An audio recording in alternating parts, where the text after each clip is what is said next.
हरे कृष्णा। ओम नमः शिवाय। मैं पुष्पा आप सबका स्वागत करती हूँ आपका अपने YouTube चैनल पुष्पा शर्मा हिंदी कहानियाँ में। आज हम सब माघ मास महात्म्य का 11वां अध्याय को श्रवण करेंगे। इससे पहले की कथा आप सब ने नहीं सुनी है तो वीडियो के डिस्क्रिप्शन बॉक्स में लिंक दिया गया है, उसे जाकर जरूर श्रवण करें। तो चलिए हरि के चरणों का ध्यान करते हुए कथा को आरंभ करते हैं। कथा को श्रवण करने से पहले आप सबसे एक निवेदन करती हूँ कि प्लीज़ चैनल को ज़रूर सब्सक्राइब कर लें, वीडियो को लाइक भी कर लें। आप अपनों को कुछ अच्छा सुनाना चाहते हैं तो अपनों में वीडियो को ज़रूर शेयर करें। तो चलिए कथा आरंभ करते हैं। यमदूत कहने लगे कि हे वैश्य, मनुष्य को सदैव शालिग्राम की शिला में तथा ब्रज या कीट यानी कि गोमती चक्र में भगवान वासुदेव का पूजन करना चाहिए, क्योंकि सब पापों का नाश करने वाले, सब पुण्यों को देने वाले तथा मुक्ति प्रदान करने वाले भगवान विष्णु का इसमें निवास होता है। जो मनुष्य शालिग्राम की शिला या हरि चक्र में पूजन करता है वह अनेक मंत्रों का फल प्राप्त कर लेता है। जो फल देवताओं को निर्गुण ब्रह्म की उपासना में मिलता है, वही फल मनुष्य को भगवान शालिग्राम का पूजन करने से यमलोक को नहीं देखने देता। भगवान को लक्ष्मी जी के पास अथवा बैकुंठ में इतना आनंद नहीं आता जितना शालिग्राम की शिला या चक्र में निवास करने में आता है। स्वर्ण कमल युक्त करोड़ों शिवलिंग के पूजन से इतना फल नहीं मिलता जितना एक दिन शालिग्राम के पूजन से मिलता है। भक्ति पूर्वक शालिग्राम का पूजन करने से विष्णु लोक में वास करके मनुष्य चक्रवर्ती होता है। काम, क्रोध, मोह, लोभ, अहंकार से युक्त होकर भी मनुष्य शालिग्राम का पूजन करने से वैकुंठ में प्रवेश करता है। जो सदैव शालिग्राम का पूजन करते हैं वह प्रलय काल तक स्वर्ग में वास करते हैं। जो दीक्षा, नियम और मंत्रों से चक्र में बलि देता है वह निश्चय करके विष्णु लोक को प्राप्त होता है। जो शालिग्राम के जल से अपने शरीर का अभिषेक करता है वह मानो संपूर्ण तीर्थों में स्नान करता है। गंगा, रेवा और गोदावरी सबका जल शालिग्राम में वास करता है। जो मनुष्य शालिग्राम की शिला के सन्मुख अपने पिता का श्राद्ध करता है उसके पितर कई कल्प तक स्वर्ग में वास करते हैं। जो लोग नित्य शालिग्राम की शिला का जल पीते हैं उनके हजारों बार पंचगव्य पीने से क्या प्रयोजन। यदि शालिग्राम की शिला का जल पिया जाए तो सहस्त्रों तीर्थ करने से क्या लाभ। जहाँ पर शालिग्राम है वह स्थान तीर्थ स्थान के समान ही है। वहाँ पर किए गए संपूर्ण दान, होम करोड़ों गुना फल को प्राप्त होता है। जो एक बूंद भी शालिग्राम का जल पीता है वह माता के स्तनों का दुग्ध पान नहीं करता, अर्थात गर्भाशय में नहीं आता। शालिग्राम शिला में जो कीड़े मकोड़े एक कोष के अंदर पर मरते हैं वह भी वैकुंठ को प्राप्त होते हैं। जो फल वन में तप करने से प्राप्त होता है वही फल भगवान को सदैव स्मरण करने से प्राप्त होता है। मोह बस अनेक प्रकार के घोर पाप करने वाला मनुष्य भी भगवान को प्रणाम करने से नरक में नहीं जाता। संसार में जितने तीर्थ और पुण्य स्थान हैं भगवान के केवल नाम मात्र के कारण से प्राप्त हो जाते हैं। प्रिय भक्तगणों, तो इस प्रकार माघ मास महात्म्य का 11वां अध्याय समाप्त होता है। आगे की कथा कल की वीडियो में श्रवण करेंगे। तब तक तुलसी माता की कथा को श्रवण करें। तुलसी से जुड़ी एक कथा बहुत प्रचलित है। श्रीमद् देवी भागवत पुराण में इसके अवतरण की दिव्य लीला कथा भी बनाई गई है। एक बार शिवजी ने अपने तेज को समुद्र में फेंक दिया था। उससे एक महातेजस्वी बालक ने जन्म लिया। यह बालक आगे चलकर जालंधर के नाम से पराक्रमी दैत्य राजा बना। इसकी राजधानी का नाम जालंधर नगरी था। दैत्यराज कालनेमी की कन्या वृंदा का विवाह जालंधर से हुआ। जालंधर महाराक्षस था। अपनी सत्ता के मद में चूर उसने माता लक्ष्मी को पाने की कामना से युद्ध किया, परंतु समुद्र से ही उत्पन्न होने के कारण माता लक्ष्मी ने उसे अपने भाई के रूप में स्वीकार किया। वहां से पराजित होकर वह देवी पार्वती को पाने की लालसा से कैलाश पर्वत पर गया। भगवान देवाधिदेव शिव का ही रूप धरकर माता पार्वती के समीप गया, परंतु माँ ने अपने योग बल से उसे तुरंत पहचान लिया तथा वहां से अंतर ध्यान हो गई। देवी पार्वती ने क्रुद्ध होकर सारा वृतांत भगवान विष्णु को सुनाया। जलंधर की पत्नी वृंदा अत्यंत पतिव्रता स्त्री थी। उसी के पतिव्रत धर्म की शक्ति से जलंधर न तो मारा जाता था और न ही पराजित होता था।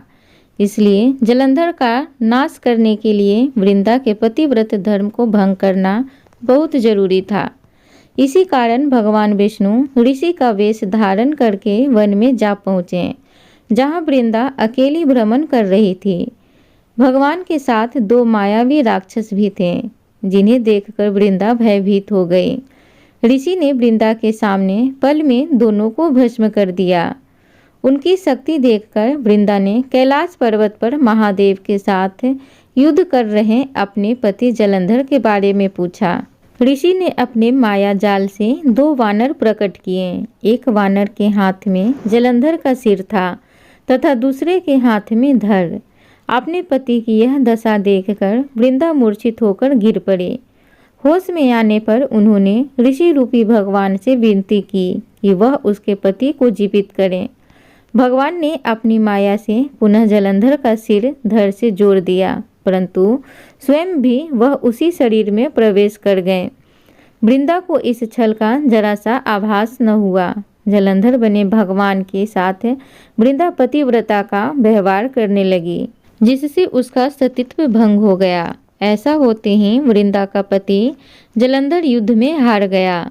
इस सारी लीला का जब वृंदा को पता चला तो उसने क्रुद्ध होकर भगवान विष्णु को शीला होने का श्राप दे दिया तथा स्वयं सती हो गई। जहाँ वृंदा भस्म हुई वहाँ तुलसी का पौधा उगा। भगवान विष्णु ने वृंदा से कहा, हे वृंदा, तुम अपने सतीत्व के कारण मुझे लक्ष्मी से भी अधिक प्रिय हो गई हो। अब तुम तुलसी के रूप में सदा मेरे साथ रहोगी। जो मनुष्य भी मेरे शालिग्राम रूप के साथ तुलसी का विवाह करेगा, उसे इस लोक और परलोक में विपुल यश प्राप्त होगा। जिस घर में तुलसी होती है वहाँ यम के दूत भी असमय नहीं जा सकते।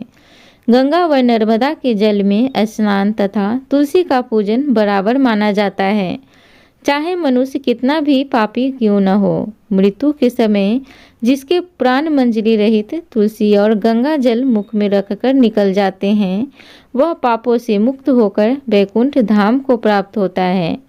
जो मनुष्य तुलसी व आंवले की छाया में अपने पितरों का श्राद्ध करता है, उसके पितर मोक्ष को प्राप्त हो जाते हैं। प्रिय भक्तगणों, तो इस प्रकार तुलसी माता की कथा थी। बोलिए तुलसी माता की जय, शालिग्राम भगवान की जय। पौराणिक कथा के अनुसार एक बुढ़िया माई रोज मिट्टी के गणेश जी की पूजा करती थी, लेकिन वो रोज गणेश जी की प्रतिमा बनाए और रोज ही गल जाए। उसके घर के सामने एक बार किसी सेठ जी का मकान बन रहा था। बुढ़िया माई ने मकान बनाने वाले कारीगरों से बोला, भाई, मेरे मिट्टी के बनाए गणेश जी रोज गल जाते हैं, आप मुझे पूजा के लिए पत्थर से एक गणेश जी बना दो, आपकी बड़ी कृपा होगी। मकान बनाने वाला कारीगर बोला, माई, जितनी देर में हम तुम्हारे लिए गणेश जी बनाएंगे उतनी देर में हम दीवार पूरी कर देंगे। बुढ़िया ये सुनकर दुखी मन से घर वापस आ गई। दीवार पूरी करते करते शाम हो गई, लेकिन दीवार पूरी न हो सकी। कारीगर जितनी बार दीवार बनाए उतनी बार वो टेढ़ी हो जाए। शाम को सेठ जी आए तो उन्होंने कहा, आज कुछ काम नहीं किया। तब मकान बनाने वाला एक कारीगर सेठ जी के पास गया और उसने बुढ़िया माई वाली बात बताई। तब सेठ जी ने बुढ़िया माई के घर गए और उनसे कहा कि माई, तुम हमारी दीवार सीधी कर दो, हम तुम्हें एक सोने की गणेश जी बनवाकर दे देंगे। गणेश जी ने ये सुनते ही सेठ जी की दीवार सीधी कर दी। सेठ जी ने बुढ़िया को सोने के गणेश जी बनवाकर दे दिए। हे विनायक जी महाराज, जैसे आपने सेठ जी का दीवार सीधी करी, वैसे हमारे भी सभी कार्य को सीधे करना। एक बार बोलो गौरी पुत्र गणेश भगवान की जय। एक बार भगवान विष्णु के मन में धरती पर घूमने की इच्छा हुई और वह अपनी यात्रा की तैयारी में लग गए। स्वामी को तैयार होता देखकर माता लक्ष्मी ने पूछा, आज सुबह सुबह कहाँ जाने की तैयारी हो रही है? विष्णु जी ने कहा, लक्ष्मी, मैं धरती लोक पर घूमने जा रहा हूँ। कुछ सोचकर लक्ष्मी माता ने कहा, हे देव, क्या मैं भी आपके साथ आ सकती हूँ? भगवान विष्णु ने 2 पल सोचा, फिर कहा, एक शर्त पर तुम मेरे साथ आ सकती हो। तुम धरती पर पहुंचकर उत्तर दिशा की ओर नहीं देखोगी। इस शर्त से माता लक्ष्मी सहमत हो गईं। प्रातः माता लक्ष्मी और भगवान विष्णु धरती पर पहुँचे। उसी समय सूर्य देवता का आगमन हुआ। धरती की सुंदरता को देखकर माता लक्ष्मी अत्यंत प्रसन्नचित्त हुईं और भगवान विष्णु को दिया वचन भूल गईं। धरती को देखती देखती कब उत्तर दिशा की ओर देखने लगी पता ही नहीं चला। उत्तर दिशा में माता लक्ष्मी को एक बहुत ही सुंदर बगीचा नजर आया और उसी तरफ से भीनी भीनी खुशबू के साथ बहुत ही सुंदर सुंदर फूल खिले थे। यह एक फूलों का खेत था। माता लक्ष्मी बिना सोचे समझे उस खेत में चली गईं और एक सुंदर सा फूल तोड़ लाईं। जब माता लक्ष्मी भगवान विष्णु के पास वापिस आईं तो भगवान विष्णु की आंखों में आंसू थे। भगवान विष्णु ने माता लक्ष्मी को कहा, किसी से बिना पूछे उसका कुछ भी नहीं लेना चाहिए और इसके साथ अपना वचन भी याद दिलाया। माता लक्ष्मी को अपनी भूल का पता चला तो उन्होंने भगवान विष्णु से इस भूल की माफ़ी मांगी। भगवान विष्णु ने कहा, तुमने जो भूल की है उसकी सज़ा तो तुम्हें ज़रूर मिलेगी। जिस माली के खेत से तुमने बिना पूछे फूल तोड़े हैं, यह भी एक प्रकार की चोरी है। इसलिए तुम 3 साल तक माली के घर में नौकर बनकर रहोगी। इसके बाद मैं तुम्हें वैकुंठ वापस बुलाऊंगा। माता लक्ष्मी ने चुपचाप सर झुकाकर वचन स्वीकार किया। माता लक्ष्मी एक गरीब औरत का रूप धारण करके उस खेत के मालिक माधव की झोपड़ी पर गईं। माधव ने पूछा कि बहन, तुम कौन हो और इस समय तुम्हें क्या चाहिए? तब माता लक्ष्मी ने कहा, मैं एक गरीब औरत हूँ। मेरी देखभाल करने वाला कोई नहीं। मैंने कई दिनों से खाना भी नहीं खाया। मुझे कोई भी काम दे दो और मैं तुम्हारे घर का सारा काम कर दिया करूँगी। बस मुझे अपने घर में एक कोने में आसरा दे दो। माधव बहुत ही अच्छे दिल का मालिक था। उसे दया आ गई, लेकिन उसने कहा, बहन, मैं तो बहुत ही गरीब हूँ। मेरी कमाई से मेरे घर का खर्च मुश्किल से चलता है। लेकिन अगर मेरी 3 की जगह 4 बेटियां होती तो मैंने ही गुजारा करना था। जैसा रूखा सूखा हम खाते हैं उसमें खुश रह सकती हो तो बेटी अंदर आ जाओ। माता लक्ष्मी को अपने झोपड़ी में शरण दे दी और माता लक्ष्मी 3 साल उस माधव के घर पर नौकरानी बनकर रहीं। जिस दिन माता लक्ष्मी माधव के घर आई थीं, उससे दूसरे दिन ही माधव को इतनी आमदनी हुई, उसने एक गाय खरीद ली।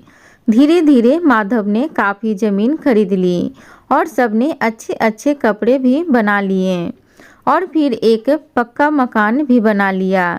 बेटियों और बीवी ने गहने भी बना लिए। माधव हमेशा सोचता था कि मुझे यह सब इस महिला के आने के बाद मिला है। इस बेटी के रूप में मेरी किस्मत बदल गई है। एक दिन माधव जब अपने खेतों से काम खत्म करके घर आया तो उसने अपने घर के सामने द्वार पर एक देवी स्वरूपा गहनों से सजी एक औरत को ध्यान से देखकर पहचान गया। यह तो मेरी मुँह बोली बेटी यानी वही औरत है। वह पहचान गया, यह तो साक्षात माता लक्ष्मी है। अब तक माधव का पूरा परिवार बाहर आ गया था और सब हैरान होकर माता लक्ष्मी को देख रहे थे। माधव बोला, माता, हमें माफ़ कर दें। मैंने तेरे से अनजाने में घर और खेत का काम करवाया। माता, यह कैसा अपराध हो गया है? माता, हम सबको माफ़ कर दें। तब माता लक्ष्मी मुस्कुराईं और बोली, हे माधव, तुम बहुत ही अच्छे और दयालु व्यक्ति हो। तुमने मुझे अपनी बेटी की तरह रखा। इसके बदले मैं तुम्हें वरदान देती हूँ कि तुम्हारे पास कभी भी खुशियों की और धन की कमी नहीं रहेगी। तुम्हें सारे सुख मिलेंगे जिसके तुम हकदार हो। और फिर माता अपने स्वामी के द्वारा भेजे रथ में बैठकर बैकुंठ को चली गईं। एक बार बोलिए लक्ष्मी माता की जय। श्री हरि विष्णु भगवान की जय। प्रिय भक्तगणों, उम्मीद करूंगी आज की कथा आप सबको अच्छी लगी हो, तो प्लीज़ चैनल को ज़रूर सब्सक्राइब करें, वीडियो को लाइक करें, कमेंट बॉक्स में जय लक्ष्मी माता ज़रूर लिखें। धन्यवाद।